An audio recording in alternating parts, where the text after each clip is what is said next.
All right, we are back with another episode of Fanrun Varsity Spotlight. It's been a while since I've done these, but if you've been following the show, the Saturday show on air and in the Fanrun app, you'll be familiar with some of the names and some of the teams we're about to discuss. The TSSAA playoffs are here. It's underway this Friday night.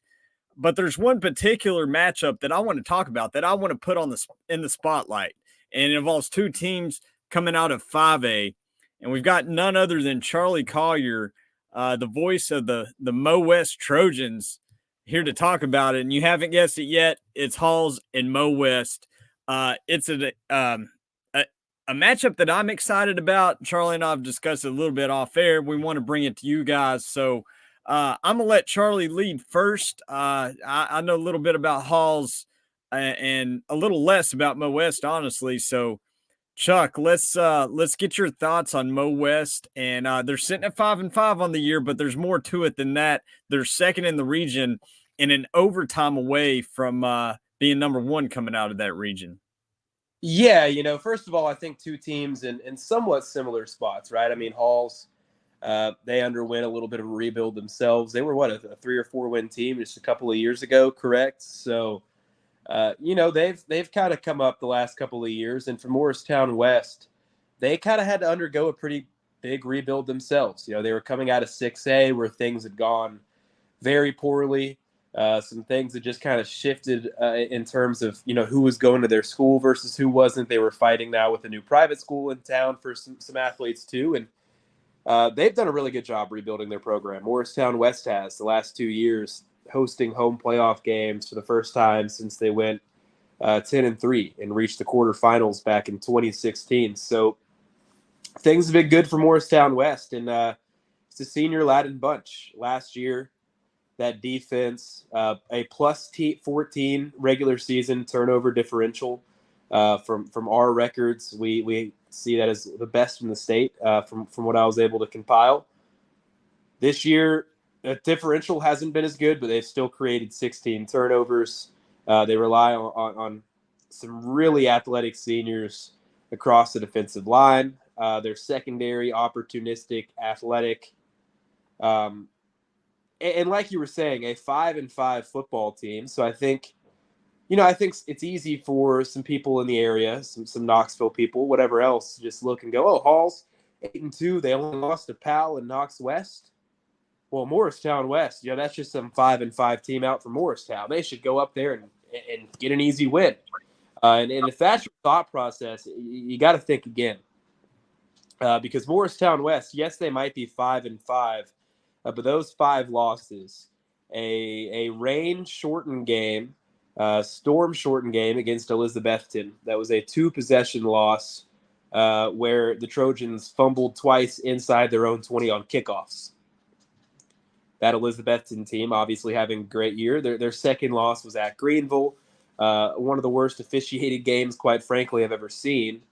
And you still, the Trojans have a chance down 6 with the ball last drive of the game to win.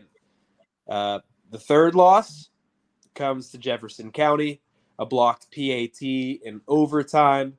The fourth loss, as you alluded to, against Sevier County, that was a conference championship game, essentially, and the Trojans had a 10-point lead and quite honestly kind of choked a little bit. The last 5.5 minutes of the game, they tried a surprise onside, didn't get it, came up half a yard short in overtime there, and then their most recent loss, Bearden, in a game where they outplayed the Bulldogs really for the vast majority. So, yeah, they're 5-5, but the 5 teams they lost to have won over 40 football games and have lost less than 6.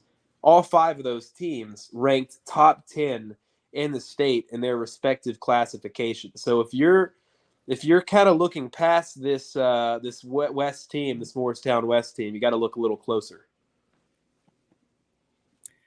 Yeah, Charley, and on the other side, Halls, like you said, not many wins last year. It was actually 2.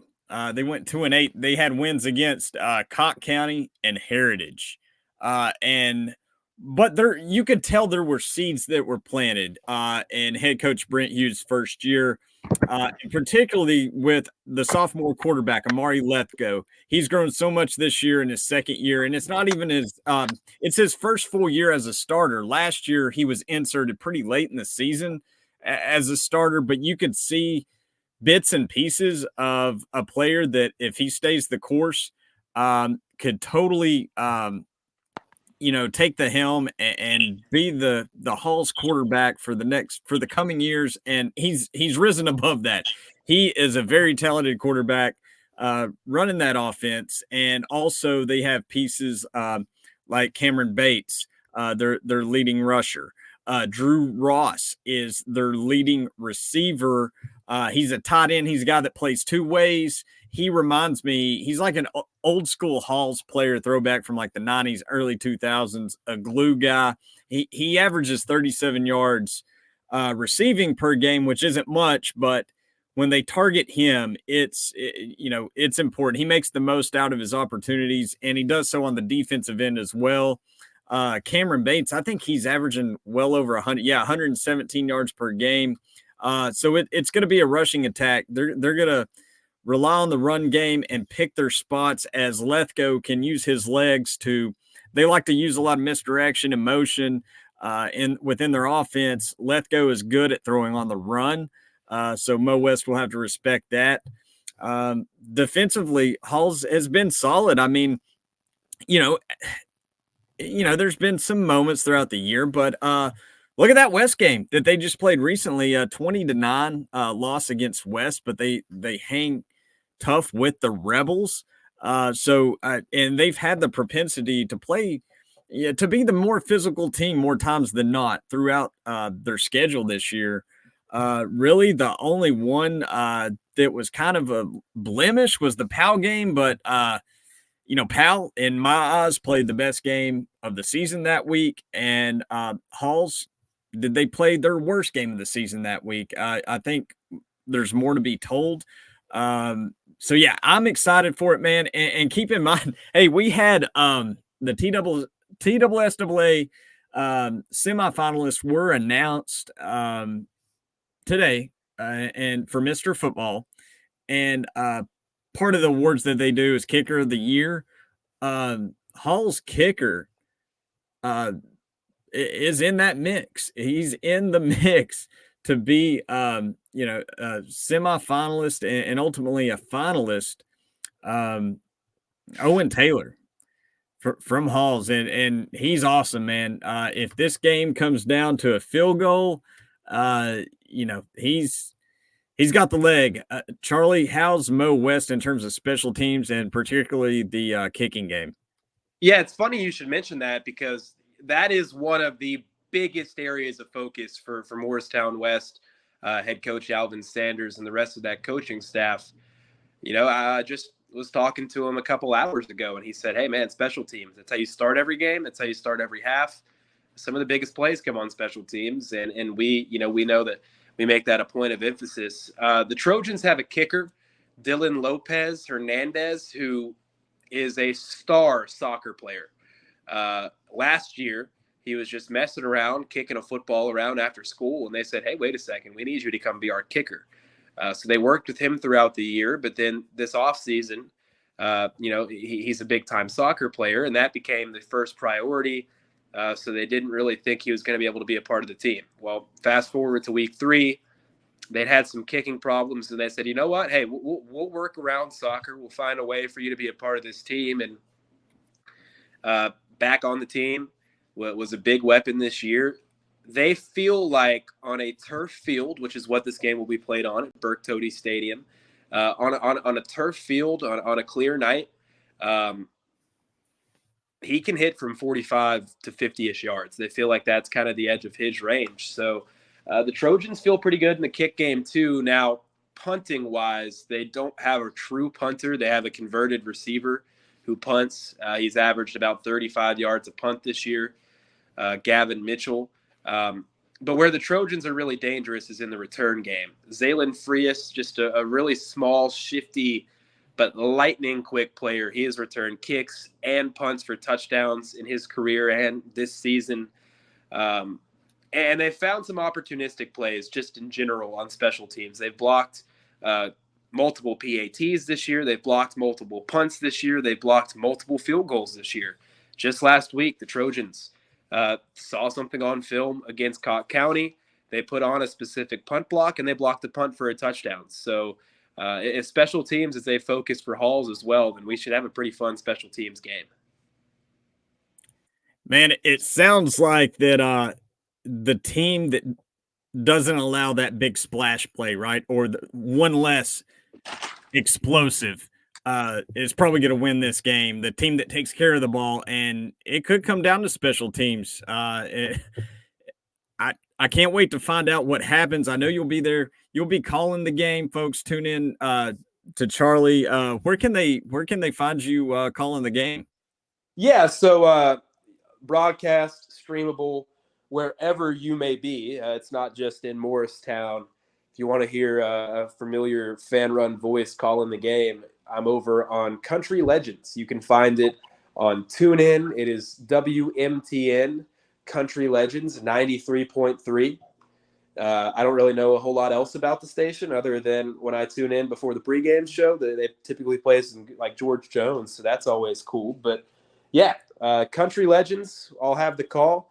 I'll have pregame show, coach interviews, all of the above. So you can tune into that. I'll tweet out a link as well over on my Twitter at ccollier64. But when we both talked about it, man, we think this really has game of the week potential in these.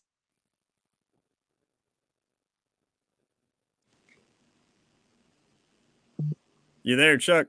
Yeah, did I lose you for a second? Yeah, I think Will Levis is cutting into the connection there. I got a phone call is what it was. All right, buddy. Charley, unless you got anything else, man, we can let you go. I know you got business to attend to. Yeah, I got to go ahead and dip, but it was good to talk to you, and go Trojans. Come on. We'll see you, Chuck. Thanks for the time. Absolutely. Charley Collier from Fanrun Radio. You know, he has the voice on the Blitz from 10 to noon, Monday through Friday. He's also the voice of the Morristown Trojans. Great stuff from Chuck, as always. Like I said, I think this has an opportunity to go down to the wire. And if it does, special teams will be in play, and the defense is going to be in play all game. That's going to be, key to victory, no matter if it's Halls or Mo West. And, another player, I mentioned a few for Halls. Another one to keep an eye on is senior Gavin Cameron. Leads the team in tackles for loss with 8. He and Drew Ross are going to be key components on the defensive end for Halls. Charley told you about some guys, some Trojans to look out for.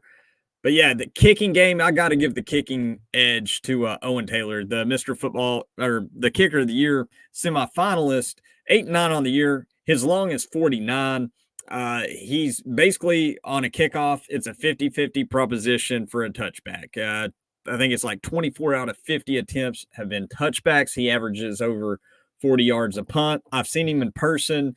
It's not like a fluky thing where he's got the leg but not the accuracy. The guy's got it all, man. He is a college kicker. He'll be kicking on Saturdays.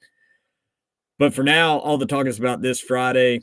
We talked about that matchup, so we'll go ahead and run through the 5A slate, just talking matchups, and then maybe tomorrow we'll do another pop-up episode. So in 5A, joining Mo West and Halls in the same section of the bracket, you've got Region 1 and 2 mixed up with each other. So Sevier County welcomes Central. Powell welcomes Tennessee High. Daniel Boone goes to Knoxville West. The winner of that plays the winner of Halls and Mo West. Then Region 3 and 4, you've got Oak Ridge versus East Hamilton. McMinn versus Clinton. Ray County versus Lenoir City. Campbell County versus Walker Valley. Walker Valley was able to win that region last week. They're 8-2. Can they make some noise and come out of that bracket? If they do so, they'll have to run into the likes of Oak Ridge and maybe even another rematch with McMinn County. And when you get to mid-state, you've got Region 5 and 6. I think there's a few teams here vying for position to make it to the championship. I think one of the representatives in Chattanooga will be out of this section of the bracket. You got Shelbyville versus Hillsboro. Centennial having a historic year. Speaking of Charley Collier, I can't believe I didn't make this segue, but former Centennial player and alum Charley Collier, his Centennial team is off to a terrific campaign. Let's see what they can do in the playoffs. Centennial versus Columbia. Nolensville 8-2 versus Tullahoma. Franklin County 3-7 going up against Page, which is 9-1. Page has been in the championship the past 2 years. Has yet to come away with the victory. They got beat by Powell 2 years ago, by West last year. Then in Region 7 and 8, you got Henry County versus Memphis Central. Munford versus Hendersonville, Memphis Overton versus Beach, Springfield versus Southwind. Southwind is the only team in 5A undefeated. Can a Region 8 team, can a West End team come away with it? Can they make it to Chattanooga? I don't know. Don't know much about them. It's news to me if a Memphis West End team is capable of making the championship, but we'll see. It's going to be fun. We'll talk about some other news and notes heading into the first round of the TSSAA playoffs. We'll also talk some more about the Mr. Football semifinalists. Thanks for tuning in. Thank you to Charley Collier for helping us out, break down that Halls and Mo West matchup. It's going to be fun tomorrow night. Get ready, folks. Playoffs tee up tomorrow night, and we'll be talking about it on Fanrun Airwaves and in the app on Fanrun Varsity Sports, 8 a.m. Tune in. Join me and Tim Hill as we break down the night before. Some good news, bad news. We'll talk some cookies. Then we're going to head out to Parkside Kia after that. So join us, folks, for a Saturday filled with football. We'll catch you next time.